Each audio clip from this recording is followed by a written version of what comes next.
Hello বন্ধুরা, তো আজকে আমি মা আর ভাই বেরিয়ে পড়েছি, চৌরঙ্গি যাচ্ছি। তো চৌরঙ্গি অঞ্চল অফিসে যাচ্ছি।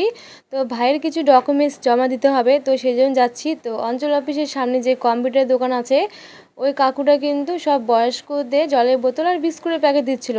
আর আমরা কিন্তু এখানে জেরক্স করলাম, তো জেরক্সে টাকা নিল না। আর এই যে আমাদের অঞ্চল অফিস, তো অফিসে এসে দেখছি যে প্রচণ্ড ভিড়। তো মা এই মহিলাটাকে বলল যে আপনার পরে আমার লাইন, তো একটু দেখবেন, আমরা একটু ঘুরে আসি। তো দেখো কত লাইন, ভিড়। তো আমি কিন্তু আজকে আসতে চাইনি, কলেজে যাওয়ার কথা ছিল আমার, কলেজে রেজিস্ট্রেশন আনতে। তো মা আসতে বললো, তো সেই জন্য আসলাম। তো তারপরে কিন্তু একটু চলে এসেছি সোনার দোকানে, তো একটু দরকার ছিল। তো দাদু ছিল না, দিদা ছিল, তো বসে গল্প করছিলাম, দাদুর অপেক্ষা করছিলাম। তো তারপরে কিন্তু গেছিলাম অঞ্চল অফিসে, কাজটা কিন্তু তাড়াতাড়ি হলো, ফাঁকা হয়ে গেছিলো। আর তারপরে আমাদের বাড়ির কাছে মেলা, মানে চৌরঙ্গি কারবালা মাঠে মহরমের মেলা, তো সেই মেলাতে চলে এসেছি। এসে কিন্তু একটু আখের রস খেয়ে নিলাম, মাকে খেতে বললাম, খেলো না। তো বাড়ির জন্য একটু জিলাপি নিলাম আর